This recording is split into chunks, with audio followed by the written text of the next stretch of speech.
తిమోతికి రాసిన మొదటి పత్రిక 5వ అధ్యాయము 8వ వచనం. ఎవడైనను తన స్వకీయులను విశేషముగా తన ఇంటి వారిని సంరక్షింపకపోయిన యెడల వాడు విశ్వాస త్యాగము చేసిన వాడై అవిశ్వాసి కన్నా చెడ్డవాడై ఉండును. అనేక వారములుగా మనము కుటుంబం గురించి మనం చూస్తున్నాం. క్రైస్తవ కుటుంబం పట్ల దేవుని యొక్క ఉద్దేశాన్ని మనము వాక్యం ద్వారా తెలుసుకుంటూ ఉన్నాం.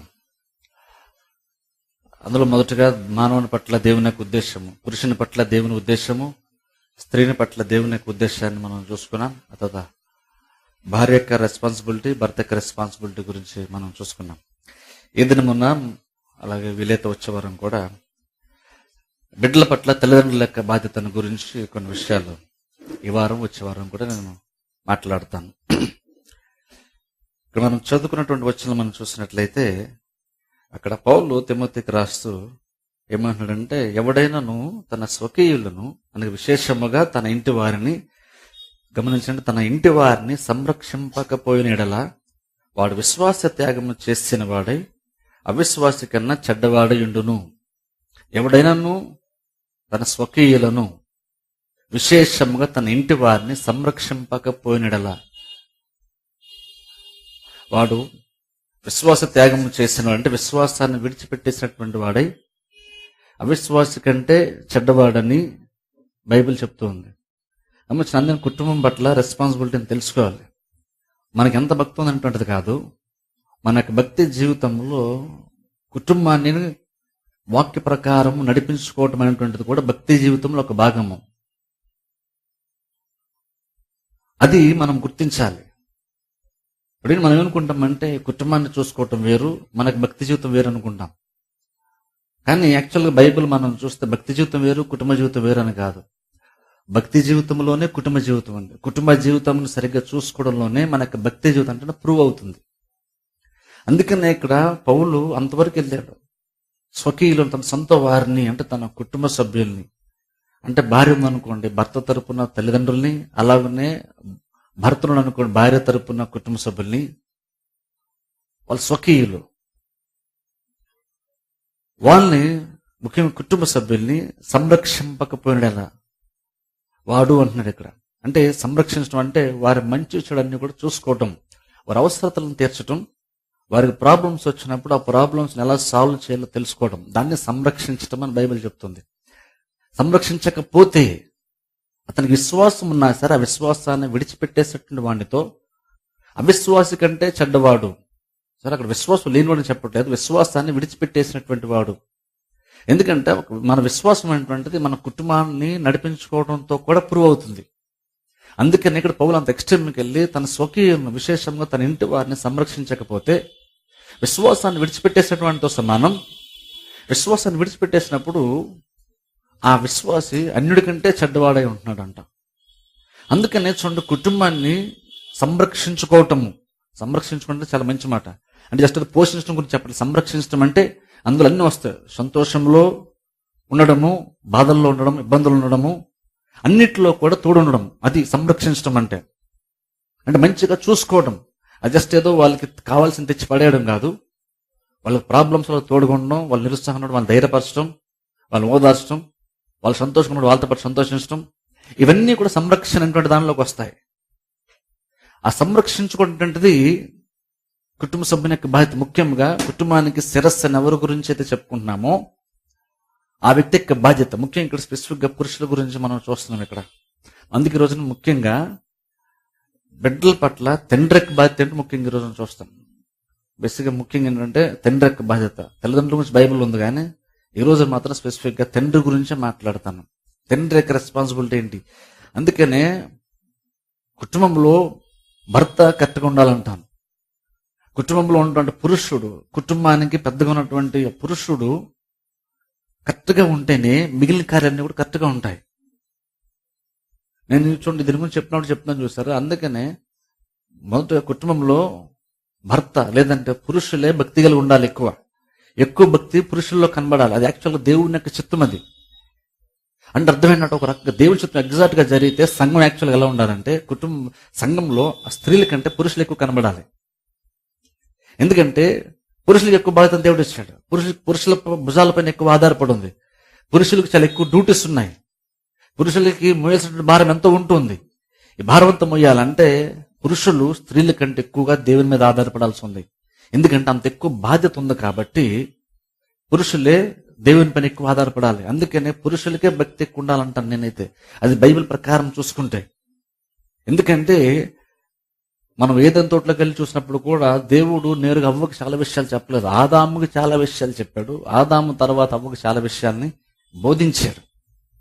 అందుకని కుటుంబంలో స్త్రీ మాట్లాడడం కూడా పౌలు పర్మిషన్ అవ్వట్లేదు సంఘంలో కానీ. ఎందుకంటే అక్కడ భర్త మొదటిగా విషయాలు నేర్చుకోవాలి. అది దేవుని యొక్క ఉద్దేశం. భర్త నేర్చుకొని ఆ విషయాన్ని భార్యకి నేర్పించాలి, ఆ విషయాన్ని బిడ్డలకి నేర్పించాలి. అది దేవుని యొక్క సరైనటువంటి ఉద్దేశం, పర్ఫెక్ట్ విల్ అనమాట. అది దేవుని యొక్క నిజమైన ఉద్దేశం కరెక్ట్ గా అమలు పరిస్తే అది ఎలా ఉంటుందంటే, భక్తి జీవితం ఎక్కడ స్టార్ట్ అవ్వాలంటే పురుషుని దగ్గర స్టార్ట్ అవ్వాలి. పురుషుని దగ్గర భర్త దగ్గర నుండి స్టార్ట్ అవుతుంది. అక్కడి నుండి భార్యకి, భార్య నుండి బిడ్డలకి. అది స్టార్ట్ అయ్యేది మాత్రము ఇంట్లో ఉన్నటువంటి పురుషుని దగ్గర స్టార్ట్ అవుతుంది. ఎప్పుడైతే ఆ పురుషుడు ఆ రెస్పాన్సిబిలిటీని గ్రహించకుండా ఉంటాడో, ఆ మొదటి ప్లేసే ఎప్పుడైతే అది కరెక్ట్గా ఉండదో మిగిలినంతా ఆటోమేటిక్ ఇబ్బందుల్లోనికి వస్తుంది. అందుకనే బైబిల్లో పురుషునికి ఎక్కువ బోధ ఉంది. స్త్రీల జ్ఞానం గురించి బైబిల్లో ఉంది, కానీ పురుషునికి ఇంకా ఎక్కువ ఉంది మనం గ్రహిస్తే. అందులో స్పెసిఫిక్ ఈరోజు మన దగ్గర చూడబోతున్నాం. బిడ్డల పట్ల తండ్రి యొక్క రెస్పాన్సిబిలిటీ, తండ్రికి ఉన్నటువంటి బాధ్యత ఏంటి. బిడ్డల గురించి దేవుడు ఎవరిని అడుగుతున్నాడు? మెయిన్గా ఎవరు రెస్పాన్సిబిలిటీ ఎక్కువ శాతం? బిడ్డల్ని క్రమంగా పెంచడంలో ఎవరిది ఎక్కువ రెస్పాన్సిబిలిటీ? బైబిల్ మనం చూస్తే తండ్రిదే ఎక్కువ రెస్పాన్సిబిలిటీ. ఎందుకంటే తండ్రి లేదా భర్త శిరస్సు అయి ఉన్నాడు, కుటుంబానికి పెద్దగా ఉన్నాడు. భార్య ఏంటంటే భర్త చేసేటువంటి దానికి సహకారిగా ఉంటుంది. అంటే అర్థం ఏంటంటే భర్త యాక్చువల్గా కార్యాలు అమలుపరచాలి, భర్త కార్యాన్ని బిగిన్ చేయాలి, స్టార్ట్ చేయాలి. భర్త కార్యంలో ప్రారంభించి నిర్ణయాలు తీసుకొని అడుగు ముందుకేస్తున్నప్పుడు వెనకాల భార్య ఆ భర్త వెనకాల నడుస్తూ ఆ భర్త చేస్తున్నటువంటి కార్యాలకి సహకరిస్తూ ఉండాలి. హెల్పర్ అంటున్నాం, అది దాని మన ఇంగ్లీష్ బైబిల్లో కూడా సరైన సహాయము అని దేవుడు అవ్వ గురించి మాట్లాడుతున్నప్పుడు అది సూటబుల్ హెల్పర్ అని వస్తుంది. అంటే కరెక్ట్గా సూటేటువంటి సహకారాన్ని దేవుడు ఇస్తాడని బైబిల్లో ఉంది. అంటే అర్థమైంది. అందుకనే పురుషుడు ముందుండాలి అన్నింటిలో కూడా. ఆత్మ విషయాల్లో పురుషుడు ముందుండాలి, కుటుంబంలో జరిగేటువంటి కార్యాల్లో పురుషుడు ముందుండాలి. ఆ బాధ్యత పురుషునిది. ఆ పురుషుడు ముందున్నప్పుడు వెనకాల ఆటోమేటిక్గా భార్య వచ్చేటువంటి ఛాన్సెస్ చాలా ఎక్కువ. చాలా సందర్భంలో భర్త సరిగ్గా ఉండకపోవడాన్ని బట్టే వెనకాల ఉన్నటువంటి వారు ఆ మార్గంలో నడవలేరు. నడిపించాలి అంటే నడిచేవాడు ముందుండాలి. ముందున్నవాడు నడవకుండా వెనకన్నటువంటి వారు నడిపింపబడలేరు. నడిపింపబడాలి అంటే ముందున్నవాడు అలాగా ఉండిపోతే వెనకన్న వారు నడవలేరు. వెనకాల ఉన్నవారు నడవాలి అంటే ముందున్నవాడు ముందుకెళ్తూ ఉంటేనే నడపగలుగుతాం. అందుకనే ముందున్నటువంటి వాడు నడవాలి. ముందున్న వారు శిరస్సుకున్నటువంటి వారు ఎంతగా భక్తి జీవితంలో స్పీడ్గా ఉంటారో వెనుకున్న వాళ్ళు అంత ఆటోమేటిక్గా వస్తారు. మన లైఫ్ అనేటువంటిది, కుటుంబం పెద్ద ఎవరుతున్నారో ఆయన యొక్క జీవిత విధానం అనేటువంటిది, లైఫ్ స్టైల్ అనేటువంటిది వెనకాల ఉన్నటువంటి వాళ్ళని ఆటోమేటిక్గా ప్రభావితం చేస్తుంది. అందుకు ముందున్నవాడు కదలకపోతే వెనకున్నటువంటిది ఏది కూడా కదలదు. అందుకని పురుషుని యొక్క బాధ్యత చాలా చాలా ఇంపార్టెంట్ ఇక్కడ. అందుకని ఇక్కడ ఎవడైనాను అంటాడు ఇక్కడ తన స్వకీయులు, విశేషంగా తన సొంత వారిని, తన కుటుంబ సభ్యుల్ని సంరక్షించకపోతే వాడు విశ్వాసమును విడిచిపెట్టేసినటువంటి వాడే అవిశ్వాస కంటే చెడ్డవాడే ఉంటున్నాడు. అందుకనే గమనించాలి, పురుషుల పైన దేవుడు చాలా రెస్పాన్సిబిలిటీ పెట్టాడు. అదేంటంటే అది జస్ట్ పైన మనం అనుకున్నటువంటి దానికంటే ఇంకా చాలా రెస్పాన్సిబిలిటీ ఉంది. స్పెసిఫిక్ రోజు మనం బిడ్డల కోసం చూస్తున్నాం కాబట్టి దాని గురించి ఈరోజు నేను చెప్తాను. చూద్దాం చూడండి ఒక వాక్య భాగాన్ని. యెహెజ్కేలు గ్రంథంలో నుండి, యెహెజ్కేలు గ్రంథము 18వ అధ్యాయము 2వ వచనము చదువుకుందాం, లేదా మొదటి వచనం చదవండి ఎవరన్నా చాలు. ఇక్కడ చూడండి, దేవుడు ఇక్కడ మాట్లాడుతుంటున్నాడు 2వ వచనంలో, తండ్రులు ద్రాక్ష కాయలు తినగా పిల్లల పళ్ళు పులిసెనని మీరు చెప్పుచు వచ్చేదరే. ఇక్కడ తల్లిదండ్రులు, తండ్రి లేదా పెద్దవాళ్ళు, కుటుంబం తల్లిదండ్రులు ద్రాక్ష పళ్ళు తింటే పిల్లల యొక్క పళ్ళు పులిసెనని మీరు చెప్తున్నారు. ఇప్పుడు చూడండి, అదొక ఇజ్రాయెల్ దేశంలో ఉన్నటువంటి సామెత. అది యాక్చువల్ దేవుని యొక్క వాక్యం కదా, అదొక సామెత ఇజ్రాయెల్ దేశంలో ఉంది. ఏంటంటే సామెత ఏంటంటే ఇంట్లో ఉన్నటువంటి పెద్దవాళ్ళు ద్రాక్ష ఫలాలు తింటే పిల్లల యొక్క పళ్ళు పులుస్తుంటే యాక్చువల్గా ఏం దాని మీనింగ్ ఏంటంటే పెద్దవాళ్ళు చేసేటువంటి కార్యాలు పిల్లల పైన ప్రభావం చూపుతుంది అనేటువంటి దానికి మీనింగ్. అక్కడ ద్రాక్షకాయలు తినడం గురించి మాట్లాడట్లేదు. పెద్దవాళ్ళ ఎవరు పుల్లటి ద్రాక్షలు మనం తిన్నాం అనుకోండి, మనం పులిసిపోతాయి యాక్చువల్గా అయితే. కానీ సామెతకి మీనింగ్ ఏంటంటే, పెద్దవాళ్ళు చేయకుండా కొన్ని కార్యాలు చేసినప్పుడు, వాళ్ళు నిర్లక్ష్యంగా ఉన్నప్పుడు, తండ్రి యొక్క జీవిత విధానం సరిగ్గా లేనప్పుడు, స్పెసిఫిక్ తండ్రిది సరిగ్గా లేనప్పుడు, దాని ఎఫెక్ట్ ఆటోమేటిక్గా పిల్లల మీద ఉంటుంది. దాని ఎఫెక్ట్ ఆ తండ్రి మీద పెద్దగా ఉండకపోవచ్చు. దాని ఎఫెక్ట్ తండ్రి మీద, కార్యం చేసినటువంటి నిర్లక్ష్యం ఉన్నటువంటి ఆ తండ్రి మీద పెద్ద ఎఫెక్ట్ లేకపోవచ్చు, కానీ ఆ తర్వాత దాని యొక్క ప్రభావం అనేటువంటిది పిల్లల పైన పడుతుందంట. అందుకని చూడండి, మనకు అందుకనే చాలా రెస్పాన్సిబిలిటీ ఉందంటున్నాను. మనం ఏం చేస్తున్నాం అందుకనే చాలా ప్రాముఖ్యం. మన యొక్క బాధ్యత మనం కరెక్ట్గా నిర్వహిస్తున్నాం మొదలైనటువంటిది అందుకనే ప్రాముఖ్యం. ఎందుకంటే మనం బతినంత కాలం బతుకుతాం, మనం చచ్చిపోతాం, పరలోకం వెళ్ళిపోతాంటుంది కాదు. నువ్వు చనిపోయిన తర్వాత కూడా నువ్వు బతినంత కాలం నువ్వు ఎలా బతికేవన్న దాన్ని బట్టి, నువ్వు వాళ్ళకి ఏం బోధించావు, వాళ్ళని ఎలా నడిపించవన్న దాన్ని బట్టి నీ పిల్లల మీద దాని యొక్క ప్రభావము ఉంటుంది. ఒకసారి ఆలోచించండి. అంటే అది నెగిటివ్ గానే కాకుండా పాజిటివ్గా చూసుకుంటా కూడా, లేదా జనరల్గా చూసుకుంటే మనము మన పిల్లలు ఎంతగా ప్రభావితం చేయగలం ఆలోచించండి. అది నెగిటివ్ అని కాదు, పాజిటివ్ అని కాదు, జనరల్గా ఆలోచన చేద్దాం. నెగిటివ్ ఎగ్జాంపుల్ ఇచ్చారు. తల్లిదండ్రులు ద్రాక్ష పళ్ళు తింటే పిల్లలకి పళ్ళు పొలిసింది, అది నెగిటివ్ ఎగ్జాంపుల్. జనరల్ గా చూసుకుంటే ఒక రకంగా ఆలోచిస్తే, ఆ తండ్రిగా ఉన్నటువంటి ఆ పొజిషన్ ఏదైతే ఉందో, ఆ పొజిషన్ అనేటువంటిది తన బిడ్డల పైన ఎంతగా ప్రభావం చూపుతుందో ఆలోచించండి. మనం చేసింది మనం తండ్రి అయ్యేది కాదు, అది మంచైనా చెడైనా సరే. మనం చేసింది మనతో అంతం అయిపోయేది కాదు. మనం చేసింది తర్వాత మన బిడ్డల మీద ప్రభావము చూపుతుంది. అంటే అర్థం ఏంటంటే, మనం యాక్చువల్ ఏమనుకున్నాం, మా బిడ్డలు మా మాట అంటదని అనుకుంటాం. ఏదో తల్లిదండ్రులు చెప్పింది బిడ్డలు చేయరని అంటున్నాం. కరెక్టే, దుర్దినాల్లో మనం ఉన్నాం, అది ఎక్కువ శాతం అలా జరగడం మనం చూస్తున్నాం. కానీ యాక్చువల్గా బైబిల్ ప్రకారం చూస్తే తండ్రి యొక్క జీవితము లేదా కుటుంబం ఉంటే తల్లిదండ్రుల యొక్క జీవితం అనేది పిల్లల పైన ప్రభావం ఖచ్చితంగా చూపుతుంది. అది మనం ఎక్కువగా ప్రభావం చూపడం గురించి మాట్లాడుతున్నప్పుడు మనం చెప్పింది చేయట్లేదని అంటున్నాం. యాక్చువల్ ఏంటంటే అది నెగిటివ్గా అయినా సరే, పాజిటివ్గా అయినా సరే, అది మంచిగా అయినా సరే, చెడుగా అయినా సరే, ఖచ్చితంగా ప్రతి తల్లిదండ్రులు కూడా వాళ్ళ బిడ్డల పైన డైరెక్ట్ గాను ఇండైరెక్ట్ గాను ప్రభావం చూపుతూనే ఉన్నారు. అది మంచి అయితే మంచి, చెడైతే చెడు, కానీ ఖచ్చితంగా నీ యొక్క ప్రభావం ఉంటుంది. లోకం యొక్క ప్రభావం కంటే తల్లిదండ్రుల యొక్క ప్రభావం ఖచ్చితంగా ఉంటుంది. అంటే మన జీవితం అంటే పిల్లల యొక్క జీవితాన్ని మార్చగలుగుతుంది. అది మంచిగా అయినా సరే, చెడుగా అయినా సరే. అదే ఇక్కడ దేవుడు చెప్తున్నాడు, తండ్రి ద్రాక్ష ఫలాలు తింటే బిడ్డలకు పళ్ళు పులిసిపోయినాయి.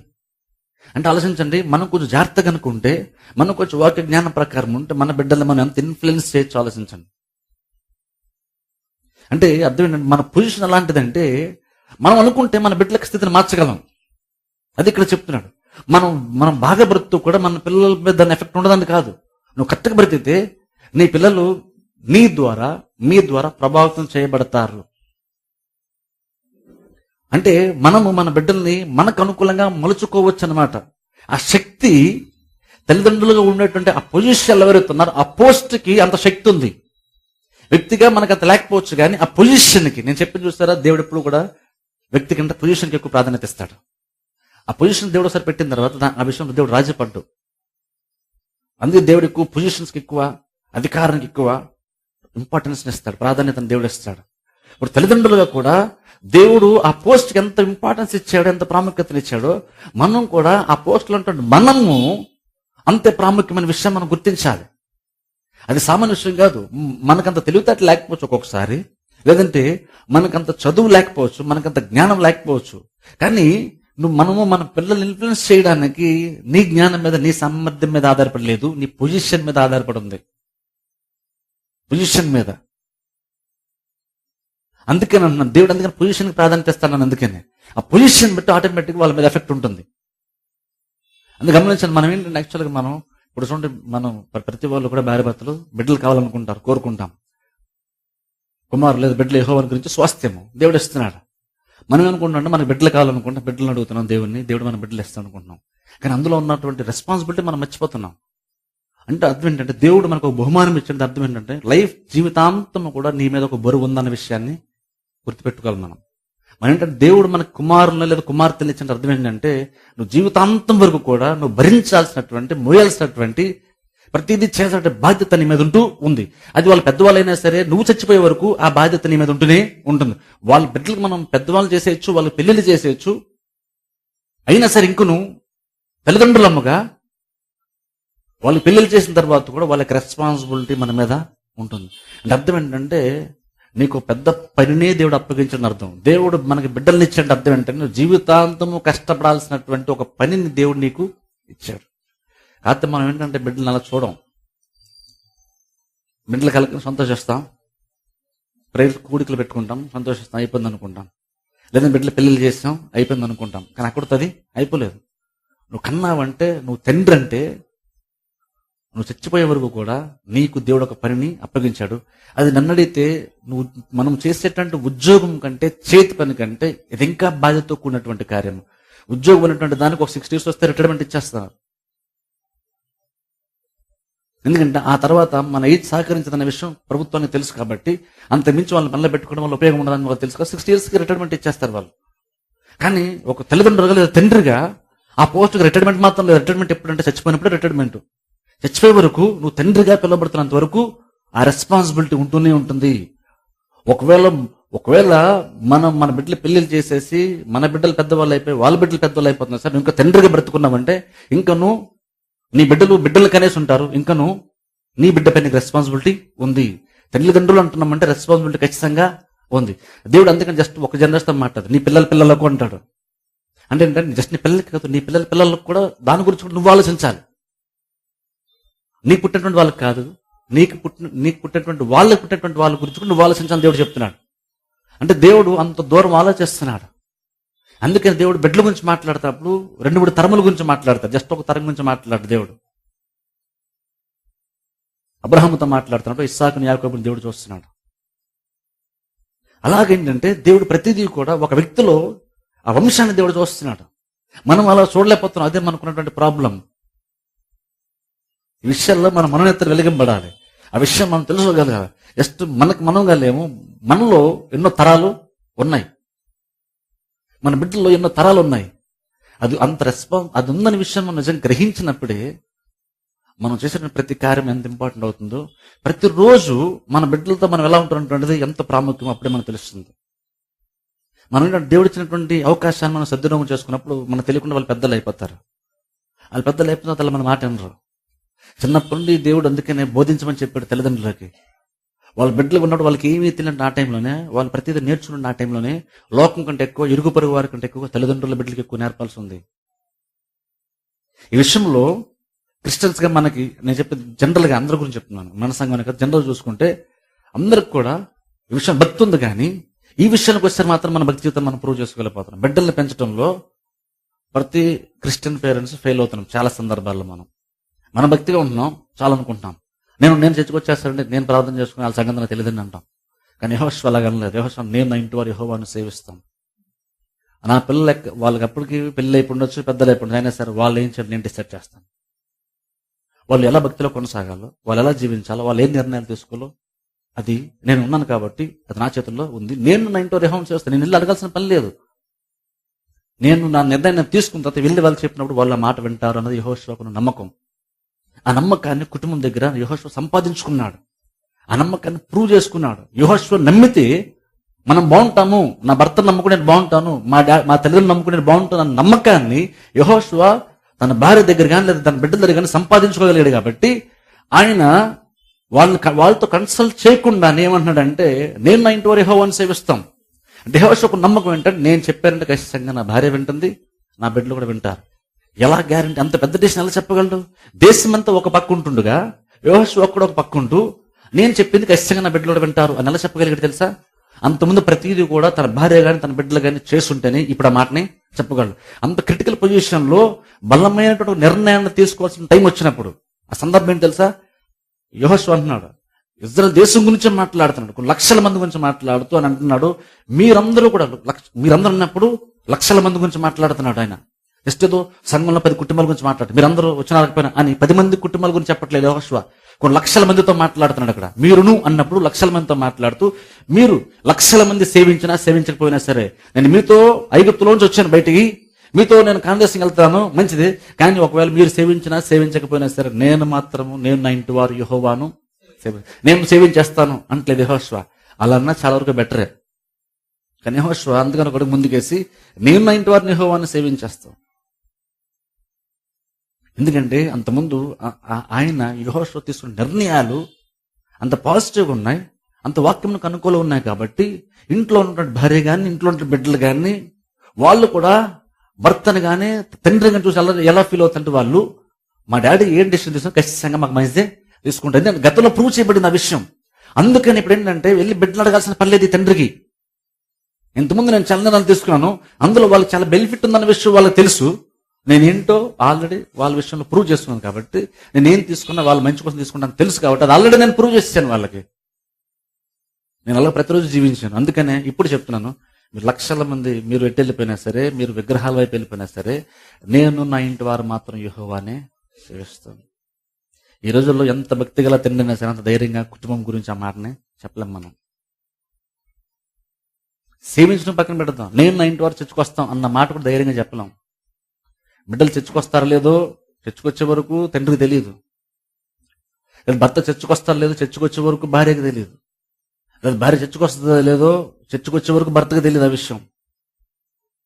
తల్లిదండ్రులు చర్చకొస్తారో లేదో వచ్చే వరకు బిడ్డలకు తెలియదు. జస్ట్ చర్చ కట్టినప్పుడు గురించి మాట్లాడతాను నేను. అక్కడ యెహోషువ ఆ రోజు తీసుకున్న నిర్ణయం నేను నా ఇంటి వారు యెహోవాను సేవిస్తాం. సేవించడం అంటే ప్రతిరోజు మేము చేయడం గురించి మాట్లాడుతున్నాడు. లక్షల మందితో ఛాలెంజ్ చేస్తా అంటున్నాడు, మీరు ఎలా ఉన్నా పర్లేదు. ఆ లక్షల మందిలో తన కుటుంబం 45 కూడా వెళ్ళిపోతారేమో అనుకోలేదు యెహోషువ. మీరు 1,00,000 మంది వెళ్ళిపోయిన సార్ నేను ఇటే ఉంటాను కాబట్టి నా కుటుంబం కూడా ఇటే ఉంటుంది. అంతగా అంత పర్ఫెక్ట్ గా యెహోషువ కుటుంబాన్ని నడిపించుకోగలిగాడు. యెహోషువకున్న విశ్వాసం మనకు తెలుసు, ఆయనకున్న పట్టుదల, ఆయనకున్న పౌరుషం మనకు తెలుసు. కానీ ఆ ఒక్క వచనంలోనే యెహోషువ కుటుంబాన్ని ఎంత పర్ఫెక్ట్ గా సంరక్షించడటువంటిది ఆ ఒక్క మాటలో మనకు అర్థమవుతుంది. అది మనం అంత ఖచ్చితంగా మనము మన కుటుంబం గురించి కుటుంబ పక్షాన మన నిర్ణయాలు తీసుకోలేము. మనం వెళ్ళి వాళ్ళని అడగాలి. బేసిక్ ఏంటంటే బిడ్డలు మన మాట అంటది, ఈవెన్ ఒకళ్ళ భార్య అయినా సరే మన మాట అంటది అంటే బేసిక్ దానికి కారణం ఏంటంటే తండ్రి ఎక్కువ రెస్పాన్సిబిలిటీ. తండ్రి కరెక్ట్గా ఉంటే కొన్నిసార్లు అంటే భర్త కరెక్ట్గా ఉంటే కొన్నిసార్లు భార్యలో ప్రాబ్లమ్స్ ఉండొచ్చు, లేదా తండ్రి కరెక్ట్గా ఉంటే బిడ్డలో కొన్నిసార్లు ప్రాబ్లం ఉండొచ్చు. కానీ ఎక్కువ శాతం మాత్రము తండ్రిది ఎక్కువ రెస్పాన్సిబిలిటీని దేవుడు చేస్తున్నాడు. అందుకని దేవుడిని మనం బిడ్డలు అడిగామంటే అర్థం ఏంటంటే జీవితకాలము మనం ఆల్రెడీ చేసేటువంటి ఉద్యోగం గురించి కంటే జీవితకాలము చచ్చిపోయే వరకు మనం చేయాల్సినటువంటి ఒక పనిని కోరుతున్నాం. మనం దేవుని ఒక పెద్ద ప్రాజెక్ట్ని, ఒక పెద్ద అసైన్మెంట్ని, ఒక పెద్ద పనిని మనం దేవుని కోరుతున్నాం అనమాట. ప్రభు నాకు బిడ్డలు కావాలని అర్థం ఏంటంటే ఇప్పుడు నాకున్న ఈ పని కంటే నాకు ఇంకో ఎక్స్ట్రా పని నాకు కావాలని మనం అడుగుతున్నాం. దానికి మనం రెడీగా ఉన్నాం. యాక్చువల్గా జీవితాంతం చేసేటువంటి పని అది, ఒకసారిగా అయిపోయేటువంటి పని అది కాదు. ఎందుకంటే ప్రతిదీ కూడా భర్త మీద లేదా తండ్రి మీద ఆధారపడి ఉంది. కుటుంబానికి శిరస్సు అంటున్నామంటే కుటుంబానికి పెద్ద అని చెప్తున్నాం మనం. అంటే బేసిక్గా కుటుంబం అంతటికి కూడా కుటుంబాన్ని కాపాడేటువంటి ఒక గృహాన్ని, బిల్డింగ్ని కాపాడేటువంటి ఫౌండేషన్ ఎలాగైతే ఉంటుందో అలాగ నాకు కుటుంబానికి ఒక భర్త లేదా తండ్రి ఉంటున్నాడు. ఆయన బయటికి పెద్ద కనబడకపోవచ్చు. ఫౌండేషన్ ఎప్పుడు కూడా బయటకు కనబడదు. ఇల్లు బాగా కట్టినప్పుడు అందరూ బయటకు కనబడేటువంటి ఆ ఎలివేషన్ గురించి మాట్లాడతారు, కానీ ఎవరు ఫౌండేషన్ గురించి మాట్లాడరు. ఫౌండేషన్ వేసాడు ఎవరు వచ్చిన బ్రహ్మాండంగా ఫౌండేషన్ వేసిన ఎవరు అనరు. అందరూ ఇంటి ముందు ఫోటోలు దిగుతారు కానీ ఫౌండేషన్ మీద ఎవరు ఫోటోలు దిగరు. కానీ మనం బయటకు చూసేది, బయటకు అందం కనబడేది అంతటినీ కూడా కాపాడేది, బయట కనబడకుండా చూడడానికి అంత అందంగా లేకుండా అంత ఫ్యాన్సీగా కనబడినటువంటి ఒక పునాదే బయట కనబడే ప్రతి దాన్ని నిలబెడుతుంది. అందుకని గోడలకు క్రాక్ ఇచ్చింది అనుకోండి కట్టేసుకోవచ్చు, ప్రాబ్లం లేదు. కానీ ఫౌండేషన్ క్రాక్ వేస్తే మొత్తం తీసేయాల్సి ఉంటుంది. మళ్ళీ ఫౌండేషన్ బాగున్నంత వరకు, పునాది బాగున్నంత వరకు గోడలు అక్కడ క్రాక్ ఇచ్చినా సరే అవి ఈజీగా సాల్వ్ చేసుకోవచ్చు, అవి రిపేర్ చేసేసుకోవచ్చు. కానీ యాక్చువల్ ఫౌండేషన్ ప్రాబ్లం వచ్చిందనుకోండి అది మొత్తం తీసేయాల్సి ఉంటుంది. మొత్తం తీసి మళ్ళీ స్టార్టింగ్ నుంచి చేసుకుని వెళ్ళాల్సి వస్తుంది. ఆ ఫౌండేషన్, ఆ పునాదే భర్త, ఆ పునాదే తండ్రి. ఆయన కట్టుకున్నాడు అనుకోండి, మధ్యలో బిడ్డల ద్వారా భార్య ప్రాబ్లం వచ్చింది అనుకోండి, ఏదో రకంగా సెట్ చేసుకోవచ్చు. పునాది కరెక్ట్గా ఉంటున్నంత వరకు పైన ఎన్ని ప్రాబ్లమ్స్ వచ్చినా సరే మనం దాన్ని సాల్వ్ చేసుకోవచ్చు. కానీ అదే పునాదికే ప్రాబ్లం వచ్చింది అనుకోండి, మళ్ళీ ఫస్ట్ మొత్తం అంతా తీసేసి మళ్ళీ కిందకి వెళ్ళి తవ్వుకొని మళ్ళీ మొదటి నుంచి కార్యాన్ని ప్రారంభించాల్సి ఉంటుంది. అందుకని భర్తకి లేదంటే తండ్రికి అంత రెస్పాన్సిబిలిటీ ఉంది. ప్రతిదీ కూడా తన భుజాల మీదే ఆధారపడి ఉంది. ప్రతిసారి మోస్తూ ఉండాలి. అది బయటికి పెద్ద కనబడకపోవచ్చు. ఆ మోసేటువంటి తండ్రి లేదా భర్త అంత గొప్ప కనబడపోవచ్చు. ఎవరు ఆ భర్త తనకి రెస్పాన్సిబిలిటీస్ నిర్వహిస్తున్నప్పుడు ఎవరు ఆ ఫౌండేషన్ గురించి మాట్లాడకపోవచ్చు. బయట కనబడే ఎలివేషన్ గురించి మాట్లాడచ్చు, ఫౌండేషన్ గురించి ఎవరు మాట్లాడకపోవచ్చు. కానీ నిజమైనటువంటి తండ్రి, నిజమైనటువంటి భర్త, బైబిల్ మోసరీతున్న భర్త, నేను నా బిడ్డలు ఎంత బాగా పోషిస్తున్నాను, నా అబ్బాయిని ఎంత బాగా చూసుకున్న దాని గురించి, నాకు వచ్చే పేరు గురించి ఆలోచించాం. నేను ఎలా కనబడుతున్నాను, నేను ఎంత బాగా చేస్తున్నాను, ఇంత బిల్డింగ్ ని, ఇంత బ్రహ్మాండంగా అందం కనబడుతున్న బిల్డింగ్ నేను మోస్తున్నాను కాబట్టి నేను కనబడాలని ఫౌండేషన్ అనుకోదు. ఫౌండేషన్ వెనకాల దాక్కుంటుంది, భూమిలో దాక్కుంటుంది. కానీ బయట కనబడంతటి కూడా అది అలా చూపిస్తుంది. తన సొంత మహిమ కోసం, అటెన్షన్ కోసం అది ప్రాకులాడదు. అది నేను ఎంత బాగా చూస్తున్నాను, నన్ను ఎవరు పోగొట్టలేదు, నేను ఎంత కష్టపడ్డాను కుటుంబం కోసం, నన్ను ఎవరు మెచ్చుకోవట్లేదు అని ఈ పునాది అడగదు. ఎందుకంటే పైన కనబడేదానికంటే పునాది చాలా మెచ్యూర్గా ఉంటుంది, చాలా బలంగా ఉంటుంది. అది ఈ మహిమ కోసం, ప్రభావం కోసం, పేరు కోసం ప్రాకులాడదు. అది అయినా సరే ఎవరు దాన్ని మెచ్చుకోకపోవచ్చు, ఎవరు దాని గురించి అడగపోవచ్చు, అయినా సరే అది ఇంకొన భరిస్తూనే ఉంటుంది. అలా భరించే రీతిలోనే ఒక తండ్రి, ఒక భర్త ఉండాలన్నటువంటిది బైబిల్ చెప్తున్న విషయం. అంత రెస్పాన్సిబిలిటీ ఉందన్నమాట. అంటే మనకు దేవుడు బిడ్డలను ఇచ్చాడంటే, బహుమానం ఇచ్చాడంటే, ఒక తండ్రికి పెద్ద పనిని దేవుడు అప్పగించాడు. ఉద్యోగం 8 గంటలు, 10 గంటలు, 12 గంటలు చేస్తాం. కానీ తండ్రిగా మాత్రం రిటైర్మెంట్ ఉండదు. అది ఏ టైం అయినా సరే కొన్నిసార్లు అన్ని బిడ్డల కోసం డ్యూటీలు మానుకొని పనులు చేయాల్సి వస్తుంది. అలా చేయగలిగితేనే ఆ తండ్రి తన బాధ్యతను నిర్వహిస్తున్నాడు. బిడ్డలకి బాధ్యతను వేరే వాళ్ళ మీద వదిలేసి తన డ్యూటీ నేను చేసుకుంటాను, నేను కష్టపడిపోతే డబ్బు ఎలా పోషిస్తాను అనేవాడు తండ్రి కాదు. యాక్చువల్గా కొన్ని సందర్భాల్లో కొన్ని కార్యాలు చేసి వచ్చినప్పుడు, అది ఇంపార్టెంట్ ఉన్నప్పుడు అక్కడ నువ్వేంటో నీ బిడ్డలు ప్రూవ్ చేసుకోవాలి. ఆ తండ్రి అవసరం అయితే అన్నింటినీ పక్కన పెట్టేసి ఆ బిడ్డ దగ్గర నువ్వు నాకు ఇంపార్టెంట్ అన్నట్టుగా ప్రూవ్ చేసుకోవాలి. అది ప్రతి కార్యంలో ప్రాముఖ్యమైన కార్య సందర్భాలు వచ్చినప్పుడు ఆ తండ్రి ముందుండి బిడ్డలు నడిపించాలి. అలా చేస్తున్నందుకు బిడ్డలు బహుశా థ్యాంక్స్ చెప్పకపోవచ్చు, కానీ తండ్రిగా నీ రెస్పాన్సిబిలిటీకి అది తెలుసు. వాళ్ళు నేను అప్రిషియేట్ చేయకపోవచ్చు, మెచ్చుకోకపోవచ్చు, కానీ అది నీ బాధ్యత. నీ మీద, అది భుజాల మీద డిపెండ్ అనే విషయం తెలుసు. కాబట్టి నువ్వు తిరిగి వాళ్ళు ఏం చెప్తున్నారు, ఎలా రెస్పాండ్ అవుతుందానో ఆలోచించు. నీది నువ్వు చేసుకుంటూ ముందుకి వెళ్ళిపోతావు. అంత రెస్పాన్సిబిలిటీ తండ్రికి ఉంది, అంత రెస్పాన్సిబిలిటీ దేవుడు పెట్టాడు. అందుకే బిల్డింగ్ బాగా కనబడుతుందంటే అర్థం ఏంటంటే పునాది బాగుంది. బిల్డింగ్ ఎంత పైకి లేస్తుందో పునాది అంత బలంగా ఉందని అర్థం. అది ఎప్పుడు కూడా మనం ఇల్లు కడుతున్నప్పుడు పునాది గురించి ఆలోచించాం పెద్దగా, మన బిల్డింగ్ గురించి ఆలోచిస్తుంటాం. కానీ అందుకని బైబిల్ మనం చూసినప్పుడు బిడ్డల్లో బాగున్నారంటే ఆ తండ్రి లేదా తల్లిదండ్రులు చాలా బాగా పెంచారని అర్థం. బిల్డింగ్ బాగుందంటే ఎలాగైతే పునాది గురించి మనం చెప్తాం, పునాది యొక్క దాని మీదే పైన బిల్డింగ్ డిపెండ్ అయింది అంటున్నామో, అలాగనే బిడ్డలు బాగా కనబడుతుంటే, బిడ్డలు బాగా సెటిల్ అవుతారు, బిడ్డలు భక్తిగా బ్రతుకుతున్నారంటే ఆ క్రెడిట్ యాక్చువల్గా తల్లిదండ్రులు అవుతుంది. ఒక తండ్రి భక్తిగా ఉంటూ బిడ్డలు సరిగ్గా లేకపోవడం కరెక్ట్ కానే కాదు. అందులో బిడ్డలో కొంత లోపం ఉండొచ్చు, కానీ ఎక్కడో దగ్గర చాలా వరకు ఎక్కువ శాతము తండ్రిది కూడా లేదా తల్లిదండ్రులు కూడా బాధ్యత ఎక్కడో నిర్లక్ష్యము ఉందని అర్థం. అర్థం ఏంటంటే మనం ఎలాంటి వాళ్ళమో తెలుసుకోవాలంటే లోకం మన బిడ్డలను చూస్తే మనం ఏంటో లోకానికి తెలుస్తుంది. ఎలాగైతే పై బిల్డింగ్ చూసి పునాది ఏంటో చెప్పగలమో, అలాగనే నన్ను చూసి నేనేంటో చెప్పడం కాదు, మన బిడ్డలను చూసి మనం ఏంటో లోకం గ్రహిస్తుంది. అందుకే చూడండి బైబిల్లో కూడా మనం చూస్తే చూడండి, తండ్రి అంటుంటే చాలా రెస్పాన్సిబిలిటీ. ఆ పొజిషన్ తండ్రి అంటున్నాం మనం. ఇది ఎంత గొప్పదంటే, ఆ రెస్పాన్సిబిలిటీ ఎంత గొప్పదంటే, అందులో ఎంత బాధ్యత ఉందంటే, దేవుడు కూడా చాలా సందర్భంలో తన యొక్క రెస్పాన్సిబిలిటీని ప్రజలకు అర్థమయ్యేటట్లుగా చెప్పే ప్రయత్నంలో ఆ తండ్రి అనే పదాన్ని దేవుడు వాడాడు. పరలోకమందున్న మా తండ్రి అన్నాడు. యాక్చువల్ చూస్తే దేవుడు సృష్టికర్త, సర్వశక్తిమంతుడు, ఇంకా చాలా గుణాలను బట్టి చాలా పేర్లు ఉన్నాయి ఆయనకి. కానీ మనిషికి మనిషికి ఉన్న రిలేషన్ బట్టి, తండ్రికి బిడ్డలకు ఉన్న రిలేషన్ బట్టి కొన్ని సందర్భంలో నాకు ఇంత రెస్పాన్సిబిలిటీ ఉంది మీ మీద అన్న విషయాన్ని దేవుడు చెప్పేటప్పుడు ఆయన తన గురించి పరిచయం చేసేటప్పుడు తండ్రి అని చెప్పుకున్నాడు. ఆయన యేసుక్రీస్తు తండ్రిని పరిచయం చేసేటప్పుడు మీ పరలోకపు తండ్రి అన్నారు. అంటే అర్థం ఏంటంటే మన మీద మన సృష్టికర్త అయినటువంటి దేవునికి ఎంత రెస్పాన్సిబిలిటీ ఉందో ఒకసారి ఆలోచించండి. ఆ రెస్పాన్సిబిలిటీని తెలియపరుస్తూ దేవుడు తండ్రి అన్న పదం వాడాడు, వేరే పదాలు వాడలేదు. తండ్రి అన్న పదం వాడాడంటే అర్థం ఏంటంటే నేను అంత రెస్పాన్సిబిలిటీ తీసుకున్నానని చెప్తున్నాడు దేవుడు. దాన్ని బట్టి అర్థం విషయం ఏంటంటే తండ్రి అనేటువంటి పోస్ట్కి ఎంత బాధ్యత గ్రహించాలి మనం. సొంతగా మనకు తెలియకపోవచ్చు, కానీ దేవుడు మన దగ్గరకు వచ్చినప్పుడు నేను మీ పరలోక తండ్రిని అని చెప్తున్నప్పుడు దేవుడు అన్నాడు మీ మీద నాకు చాలా రెస్పాన్సిబిలిటీ అన్నాడు దేవుడు. ఇప్పుడు చూడండి, జనరల్గా ఏ మానవుడు కూడా దేవుడితో సమానం కాలేడు. రెస్పాన్సిబిలిటీస్లో కానీ ఎందులోనైనా సరే దేవుడితో సమానం కాలేం. కానీ దేవుడు అంత బాధ్యతను మన మీద మనకి మన మీద ఆయన అంత బాధ్యత తీసుకొని దాన్ని చెప్పేటప్పుడు వేరే ఏదో ప్రత్యేకమైన పదం వాళ్ళది ఆయన. మనకున్నటువంటి సంబంధాలనే, ఆ రిలేషన్షిప్ నే దేవుడు తీసుకొచ్చి తండ్రి అన్న పదాన్ని తో దేవుడిని పరిచయం చేశాడు యేసుక్రీస్తు. దాన్ని చెప్తుంటే తండ్రి అంటే దానికి చాలా రెస్పాన్సిబిలిటీ ఉందని చెప్తున్నాడు దేవుడు. యేసుక్రీస్తు దేవుని పరిచయం చేసినప్పుడు తండ్రి అన్నటువంటి అర్థం ఏంటంటే దేవుని మీద చాలా రెస్పాన్సిబిలిటీ ఉందని చెప్తున్నాడు. మీ మంచి వచ్చాడు అంతా ఆయన చూసుకుంటాడు. మీకు ఇబ్బందులు వచ్చినప్పుడు కాపాడేది ఆయనే, మీకు రోగం వచ్చిన స్వస్థపరిచేది ఆయనే, మీకు అవసరం ఉన్నప్పుడు తీర్చేది ఆయనే, మీకు యుద్ధం వచ్చినప్పుడు మీ ముందు యుద్ధం చేసేది కూడా ఆయనే. అందుకనే ఆయన తండ్రి. అప్పుడు యేసుక్రీస్తు తండ్రిలా పరిచయం చేసినప్పుడు ఈ లోకం ఉన్నటువంటి ప్రతి తండ్రి ఏం గుర్తుపెట్టుకోవాలంటే నేను ఆయన్ని పోలి నడుచుకోవాలి. కాబట్టి ఆయన నాకు తండ్రి అయితే నేను కొంతమంది తండ్రి, కాబట్టి నా రెస్పాన్సిబిలిటీ ఎలాగున్నా ఉంది.